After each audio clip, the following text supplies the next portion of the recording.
Many Black professionals feel the pressure to share their income with their struggling family members back at home, which majorly impacts their ability to save, invest, and plan for their own financial wellness, especially in the long term. This is what ideally gives birth to Black tax, right? So when these individuals are now retired and old, their kids in turn have to take care of them because they never had enough room or space to actually plan for their retirement. And so in Africa or in Black communities, we find a situation where instead of passing down generational wealth, we pass down poverty from one generation to another. In today's episode, I want to discuss Black tax and specifically what to do if you find yourself in a situation where you are your parents' retirement plan. Thank you so much for joining me on yet another episode of Finance Friday. My name is Coach Susan and I'm very happy to have you here today.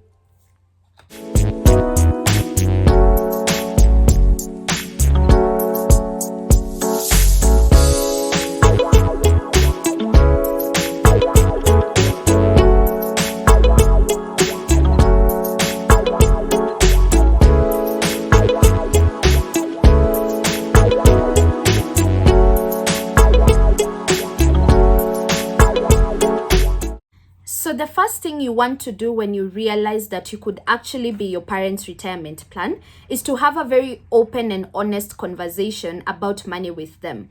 I have found that a lot of Black and African communities still think that having money conversations is taboo, and not just with our parents, but even with each other. I mean, I've been in circles and I've met people who still think that discussing how much you earn, where you are investing, or even just talking about money matters is taboo. I mean, it's still FBI top secret what most of us are doing with our money is. So this is one of the challenges that we are experiencing, because if it is that hard for us to have money conversations with each other, I can just imagine how much more difficult it would be to have this conversation with your parents.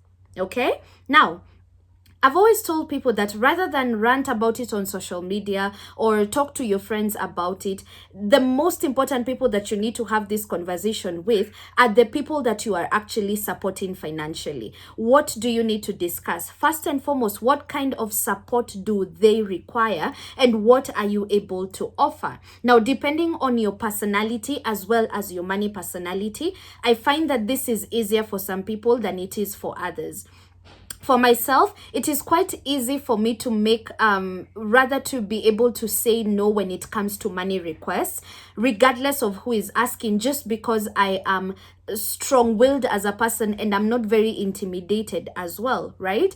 And that's more of a personality issue than it is a discipline issue. So you'll find that someone else might struggle with this particular aspect of organizing yourself because you're either an empath, so you already feel sorry for these people, you feel obligated to be able, you feel obligated to take care of them. Or if you've grown up in a family or a community that makes it rather obvious that this is your role, it is your obligation, and it is your duty to take care of them. So you really need to be in a position to analyze why you do what you do, right? Why do I have to do it? Why do I feel compelled or obligated to do it? So that you can be able to communicate effectively, to hear what it is that they need, but most importantly, to communicate and to draw boundaries of what you are able to do for them or not. Okay? Now, another group of people that you need to communicate with is to actually talk to your siblings.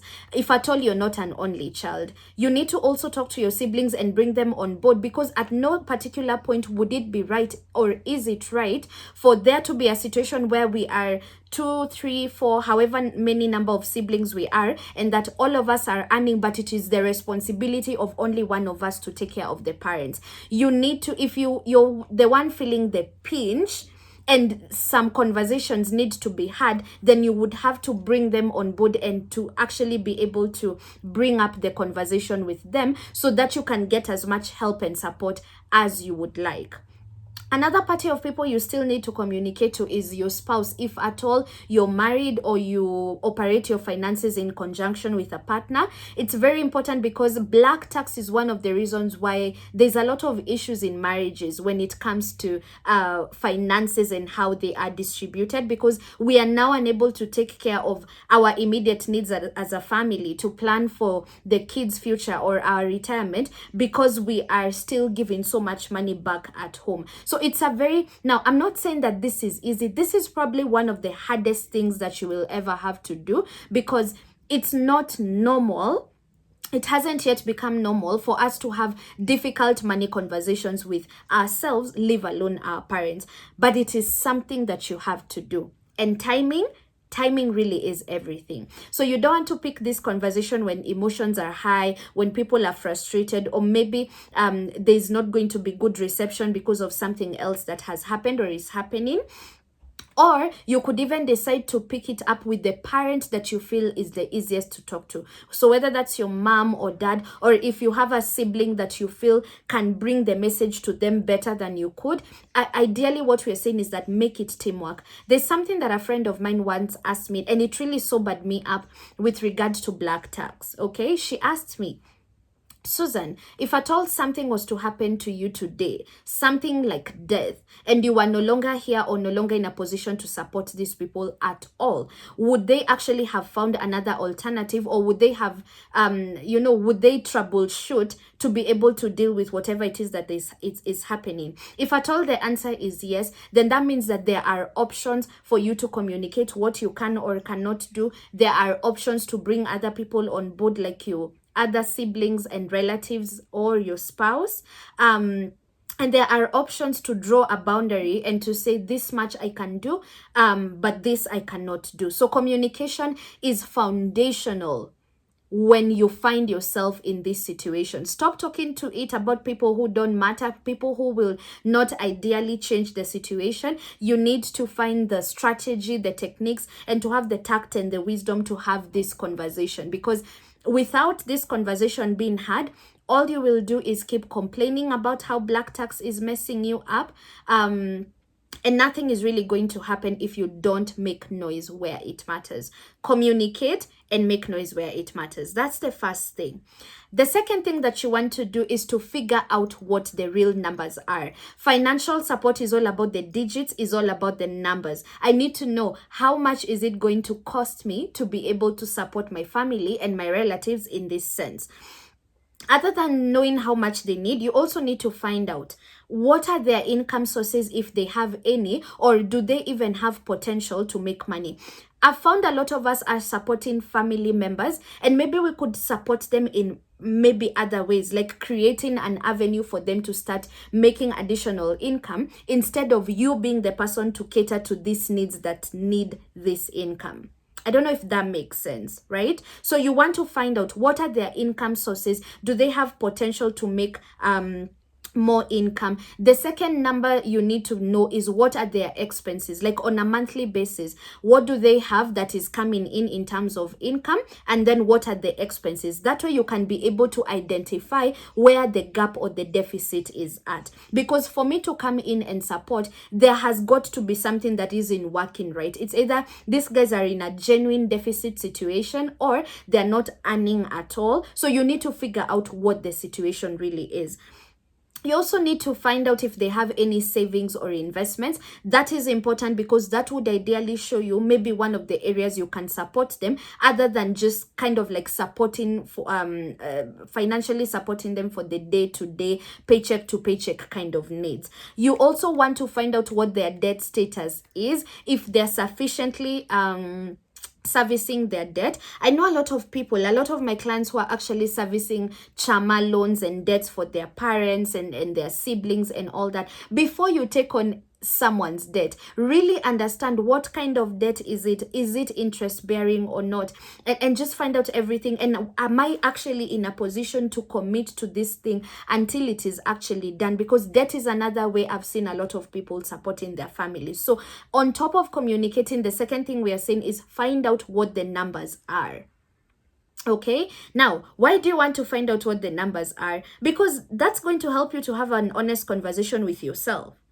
Can I actually afford this? If this person needs 20,000 per month, do I have room in my budget to afford 20,000? Or am I signing up for something that I actually cannot keep up with?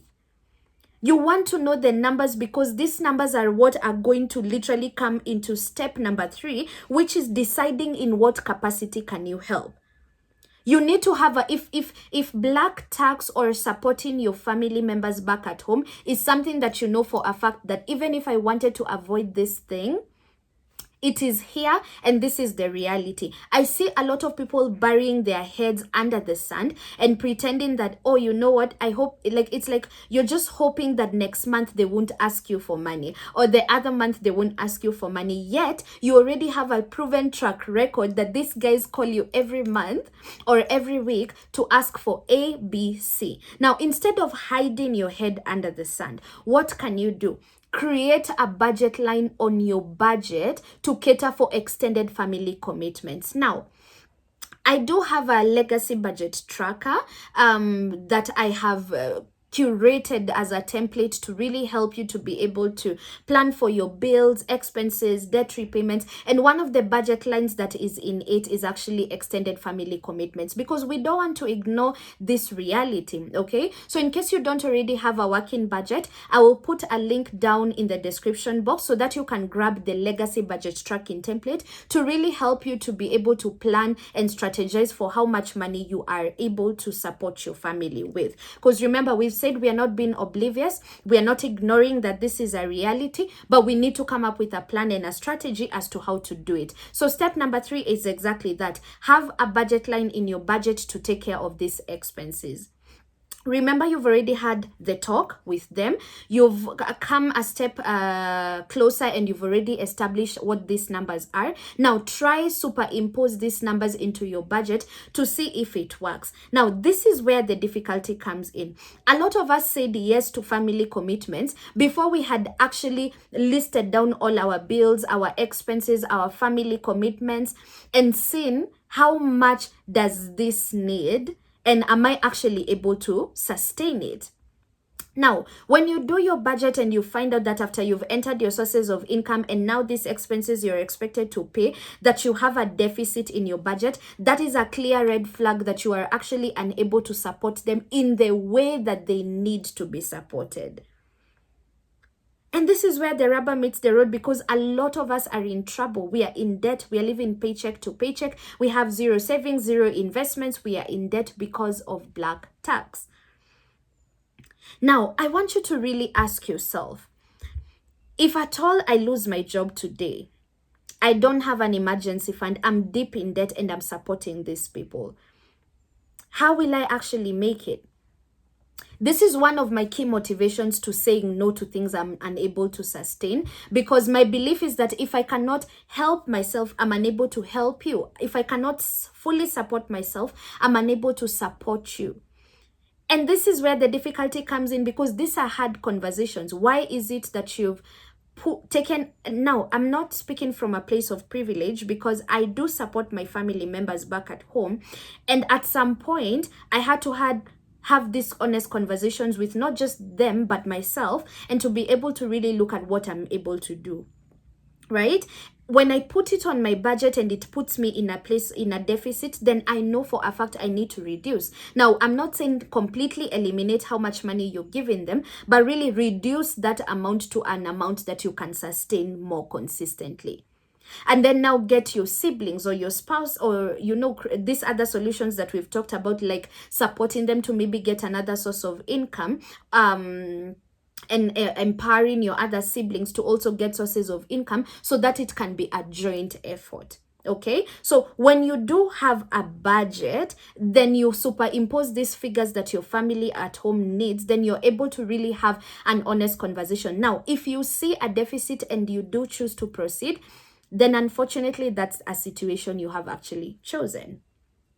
Okay, When you do see a deficit and you decide, okay, maybe I need to negotiate some of these things. Like for me, I negotiated. I'm like, what is the one bill that if I can support you with, then you'd be able to take care of these other things? So I took that one bill, so it's a fixed amount that I know for a fact I just need to come up with this X amount of money to support you every month. And I also communicated that if at all there's any other expenses, please do not contact me. I am not the one. You need to talk to someone else about it, because what I'm doing right now is all I am able to do for you right now. It's tough, it is difficult, but it is necessary to communicate where your limit is, and to draw these very clear boundaries, so that even they are aware that person X or Susan has supported me up until this level, and beyond this she's unable to. So this person either has to get creative and see where else they can actually get the extra money to top up whatever other bills remain unpaid. Okay, so have a budget. The other thing that you also need to do is to identify the type of support that you can give other than just paying for bills. What are some of the other things that you can empower these people with, so that, because paying bills is in perpetuity, you will forever remain paying these bills. So where else can you support? Like for instance, contributing to your parents' pension. If these parents are, they're still not yet fully retired, or you can foresee that these guys, I am definitely their retirement plan. Instead of supporting this day-to-day, paycheck-to-paycheck kind of bills, how about coming together with your siblings or all the other necessary stakeholders and actually having a discussion as to how you can fund pension or a retirement fund for these people, such that when they're retired and they're no longer able to work, either because of old age or illness, then there is a pension fund that is supporting them, so that you can also save yourself some of this trouble of being the person who will support these people in perpetuity. Yet you have your own family to support, you have your own bills to pay, you have your legacy to build. Because failure to do that, remember we said that it's going to become a vicious cycle, where now when you are old, because you never had any disposable income left, then your kids now have to also end up taking care of you, because you had no retirement savings, you had no passive income sources that you created through investing, and that's where the vicious cycle comes in. So look into whether you can contribute to a pension for your parents, together with your siblings or any other person that can support you. That is a much better way to support them, and it is more sustainable than just paying bills.